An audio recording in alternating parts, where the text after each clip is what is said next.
Montgomery Community Media presents Small Business Network, brought to you by M&T Bank. SBN is also sponsored by Montgomery County Economic Development Corporation and Leadership Montgomery.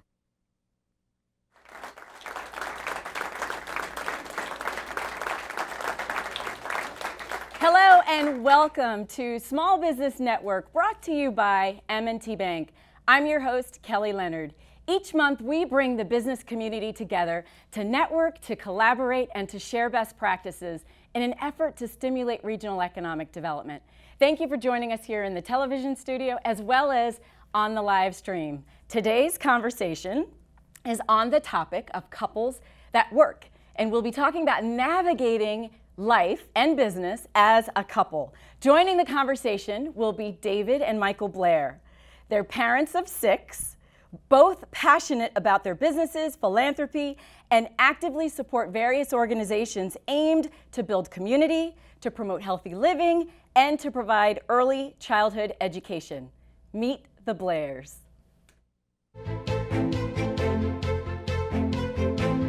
Hello, everybody.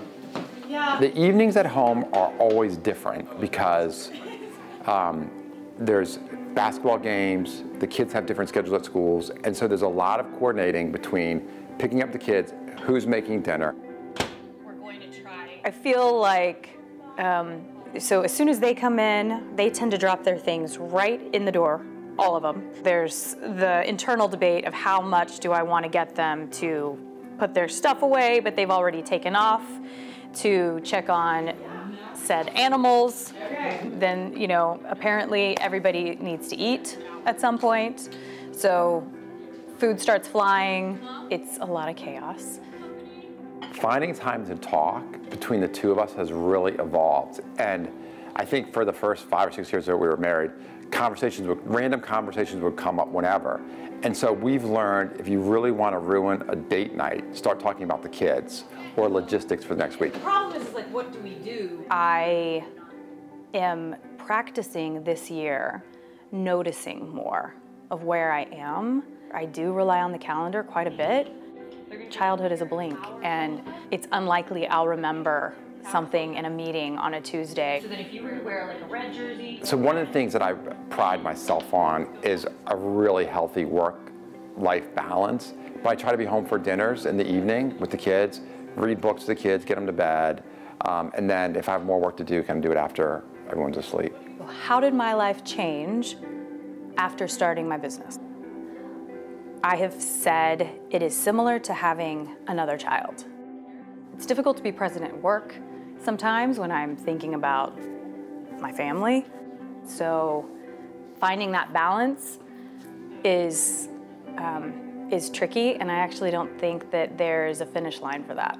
We love family time, so we love children. Whenever you have a family event, your kid's piano recital, today I was the secret reader at my kid's first grade class. Those moments you'll never forget. What's going on with work is fleeting. I think my name, that's probably what comes up for me is, by the time school ends until bedtime happens, the word mom is probably used a couple hundred times, and usually all at the same time in different directions, and trying to figure out triaging what question, problem.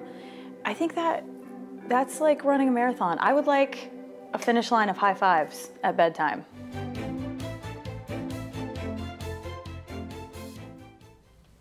Welcome back to the Small Business Network. You guys are amazing. Meet the Blairs once again. Thank you so much for being here. And since we're talking about this subject of navigating life as a couple in business, I would love to just get some background just about how you guys met and all that fun stuff.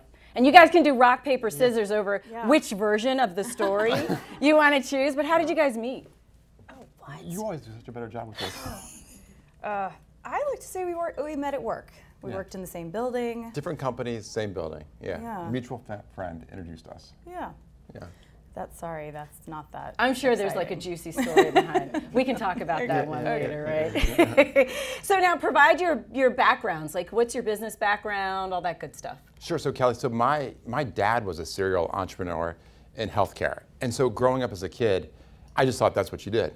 And so when I was in my early 20s, my brother and I started a small healthcare company. It was a small business government contract set aside, and we did that in our 20s, and we thought that was the biggest thing ever.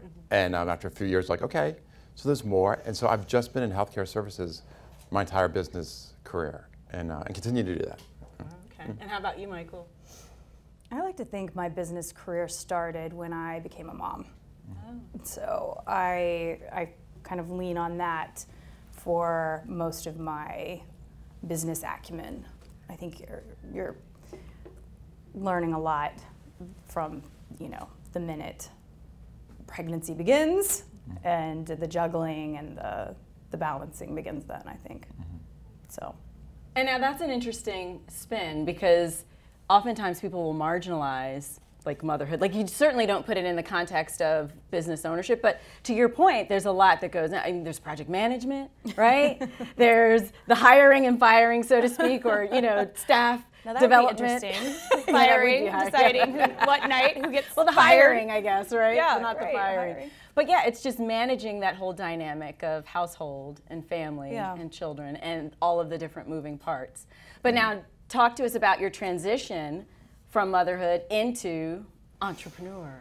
Yeah, so I began as my children's chief administrative assistant, and then figured out that there was a void in our space for a place for the whole family to, multi-use children, unstructured play, parents kicked back with coffee or wine, but really just from observation alone, when they were very little, being out and about, I would see, we might go to, name a Smithsonian, they love the Air and Space Museum, Natural History Museum, and we would spend, the entire morning/afternoon at the museum.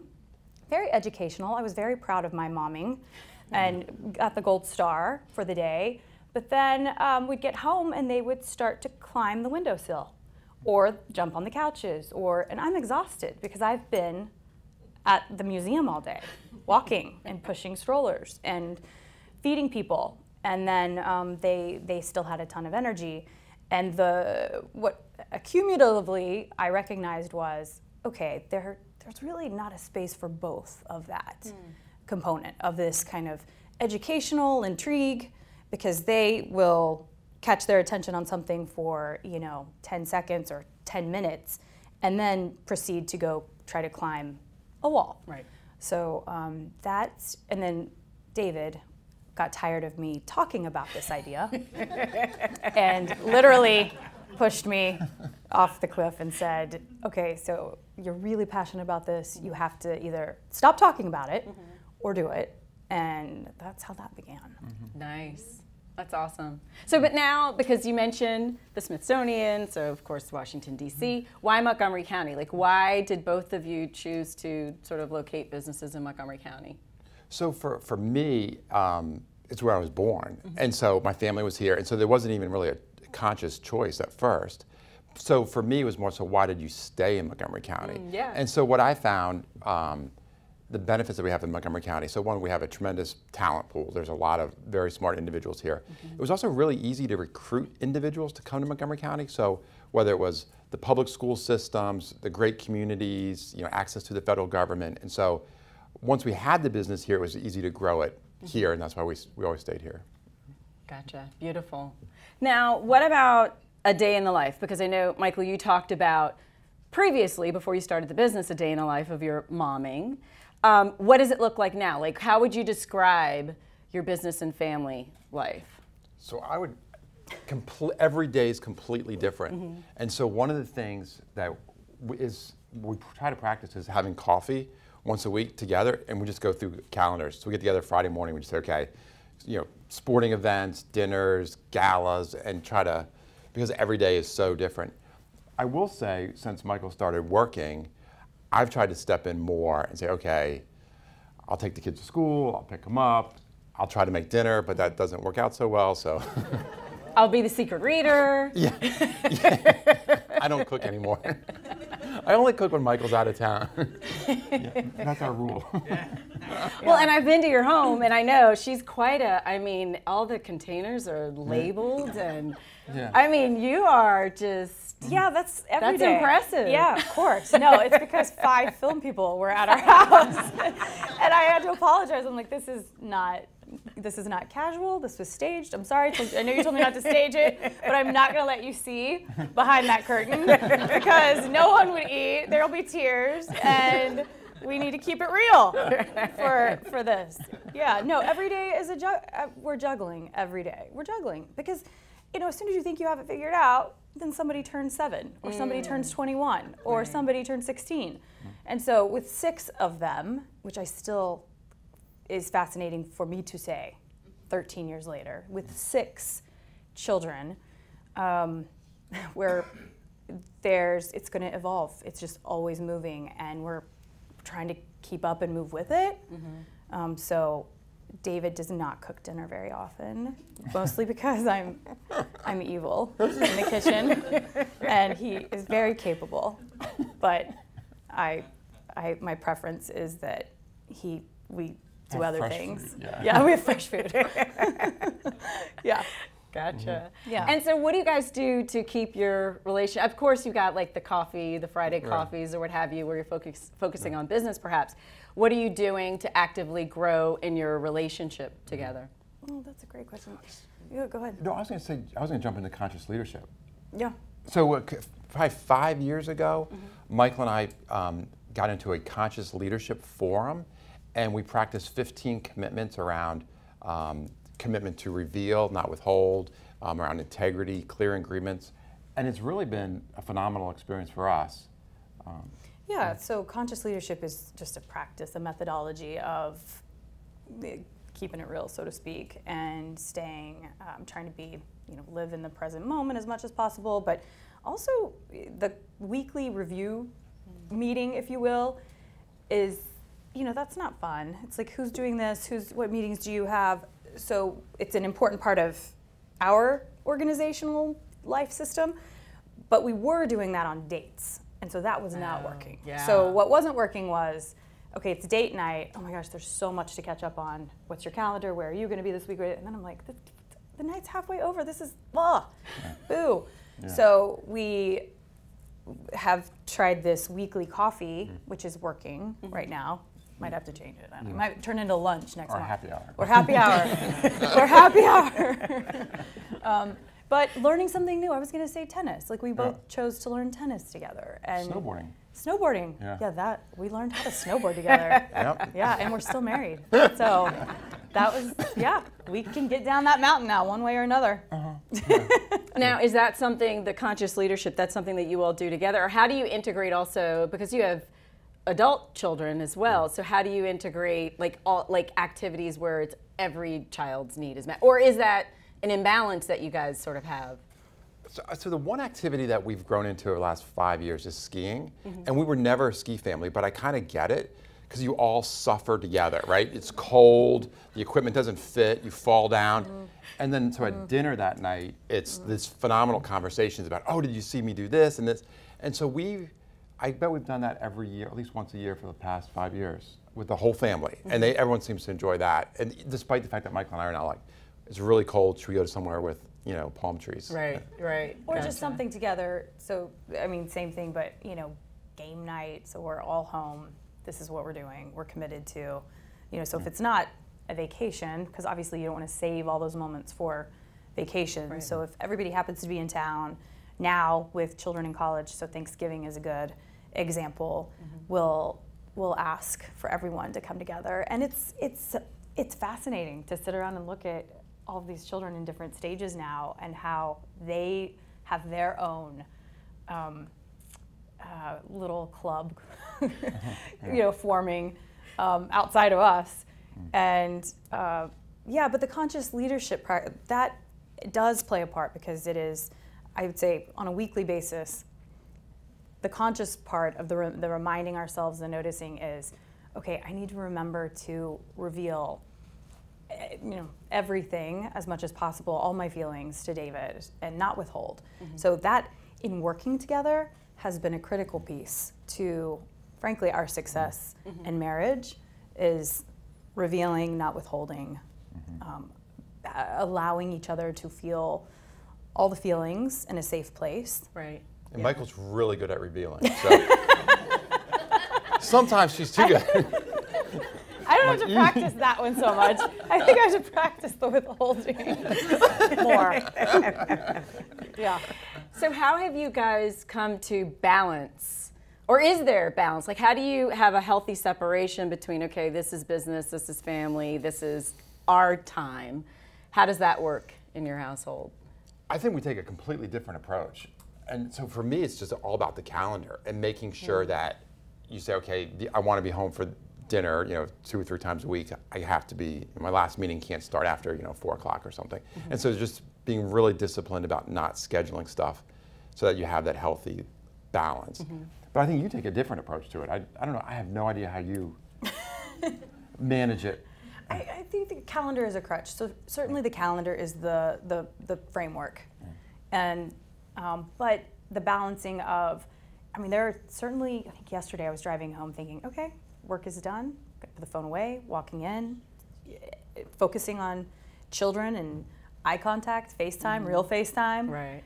I think it's a conscious decision every day and in each different phase of your day and David's really good about, you've always been really good about that. But Kelly, let me jump in, because what's been interesting as a business person, there's so many different ways to be successful in business. And so I thought like my way was the best way, right? And then when I've seen Michael get into business over the last 4 or 5 years, she's taken a very much different approach. And I'm like, oh, well, that really works well too. And so, give us an example. Like, what do you have an example off the top of your head where you saw that? So I think Michael does. So I have a finance background, so I always look at the numbers, everything. Like Michael has a much more of a creative background, and so she takes the problems more from how do we solve it with a creative solution. Okay. And I think you've done a better job empowering your staff and knowing what they do well, so, yeah. Well, thank you, and I would just say I'm taking notes from David, quite frankly. I always say I had a little appreciation for what he did with his other companies. I was impressed with his experience and his business acumen, and he had a company of thousands of employees, and I was like, all right, he knows a little something. Until he knows something. Then I had a company, and I'm like, oh, now I get it. Right. So you guys flick from not being a parent to a parent. It's like, oh, right.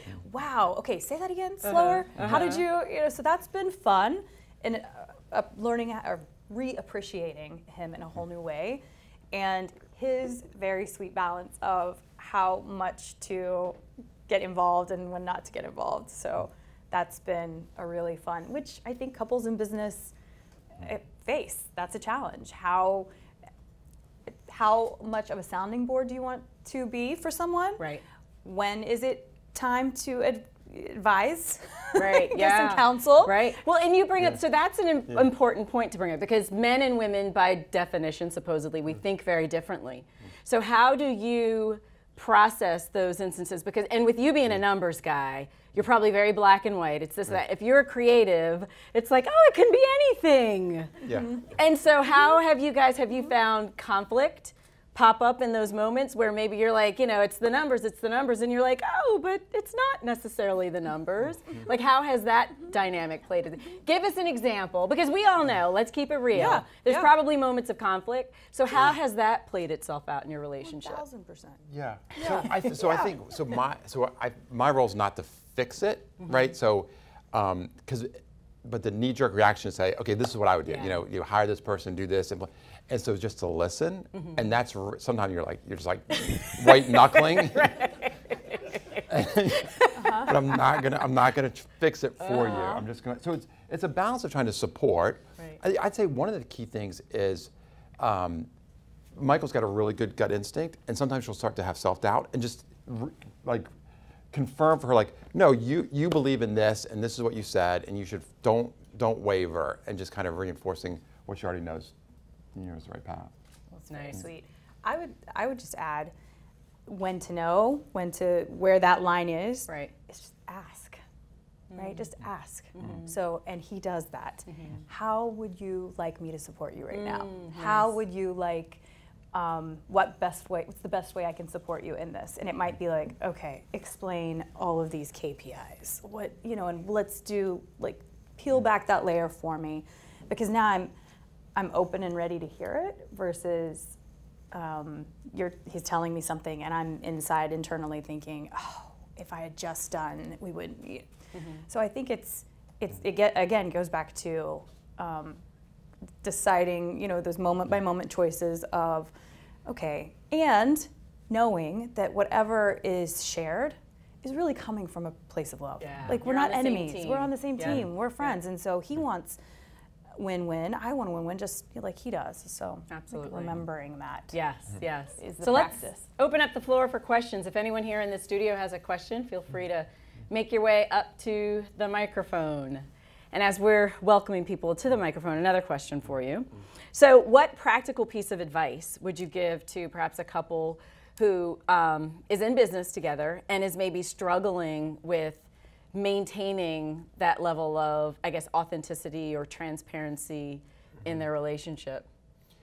So the thing that comes to mind is business is not that serious, and I think that's exactly what I would say. Have fun. Yeah, and so sometimes I think it's so easy to get caught up into, like, that I have this best and final presentation, I have this board meeting, and it's so serious, it's so important, right? A year from now, you'd be like, oh, what was that going on? Yeah. And so is maybe a perspective that it's not that serious and have fun with it. Well, and if it's not fun, why are you doing it? And so making money in all the hard ways when it's not fun is grinding versus kind of getting creative and figuring out, okay, the planets will align when you have the passion and you can speak to people from your heart, and that if you build it, they will come. So nice. Awesome. Welcome. Thank you. Hi, my name is Stephanie Hubbard, and I work for Manna Food Center. I know that you're both very involved in the community. Can you talk a little bit about how you work philanthropy into your businesses and your family life? Thanks, Stephanie. Yeah. Great question. Well, what's interesting, we realized in the last couple of years that we've been very random with our philanthropy. And while there were certain themes, we pursued a lot of initiatives that were brought to us by our friends and our neighbors, and we didn't have a holistic approach. So in the last year, we've really thought about how can we drive greater change in the areas that mean the most to us. And I think in your introduction you mentioned, like, early childhood education. And so what that means is not just writing a check, but how can we sit on the board? How can we advocate at the local government level for change and really drive change in the areas that are important to us? Yeah. I agree. Hello, my name is Evelyn Opan, and I'm an entrepreneur. So this year coming in, I started to live my life, and of course, when you discuss the kids, more like intentional living and purposely doing something because I've put my mind into it. And so when you talked about conscious leadership, I was like, wow, we are kind of in the same path. But for me, just starting in, how do I continue to make that like a constant effort? Well, congratulations on starting a business. So first off, that takes in a tremendous amount of courage, especially when you're a parent. So hats off to you. How do we incorporate that in? You know what? I think also sharing and revealing to our children exactly where we are in any given moment, age appropriate, is very supportive to them and helpful. I think not shielding them from, okay, mommy has a lot on her mind right now. I've got all these problems in my head I'm trying to solve.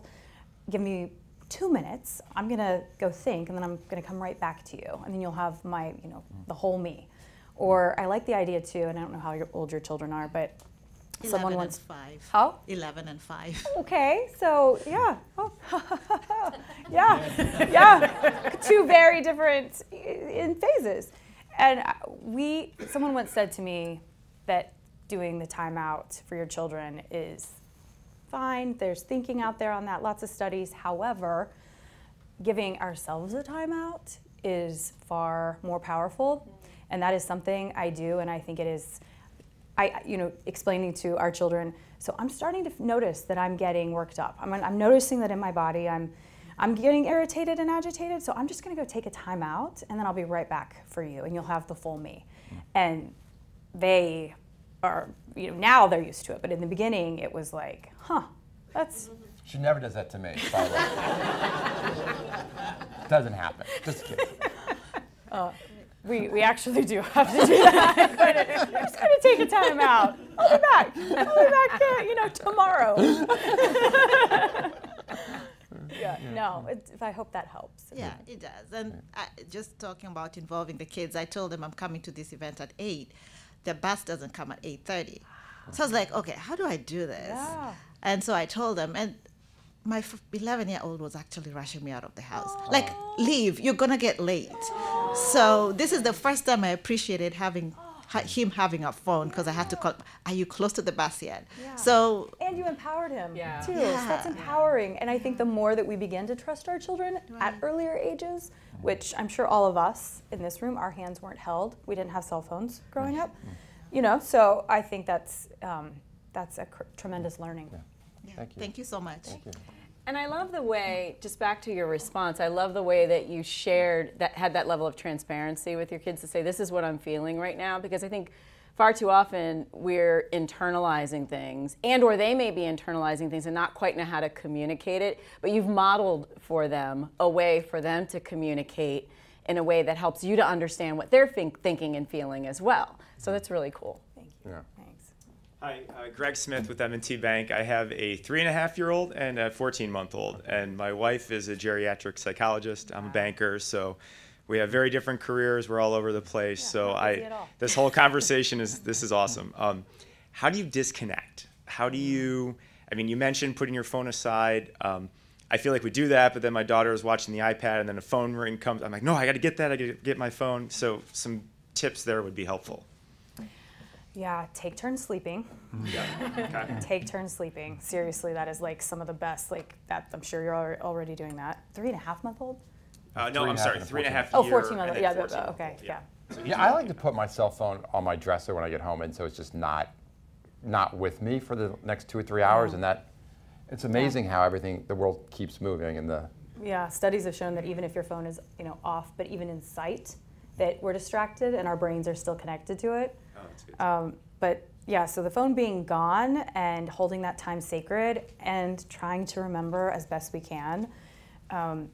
This is fleeting. Childhood is fleeting for them, and we won't get that back.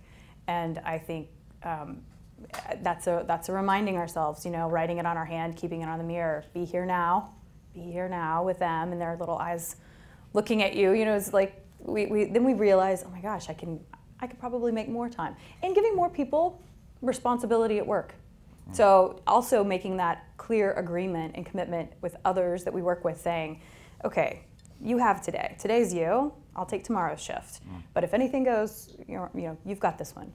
And so I think that's helps create that balance, and then also teaching our colleagues, this is what I hold sacred. This is what I value. I want you to value and hold that sacred as well. It's good tip. Yeah. Thank you. Awesome. Thank you both so much. This has been a tremendous conversation. I'm sure everyone learned something new and different and a strategy to implement in their lives and businesses. So this wraps up this month's episode of the Small Business Network, brought to you by M&T Bank.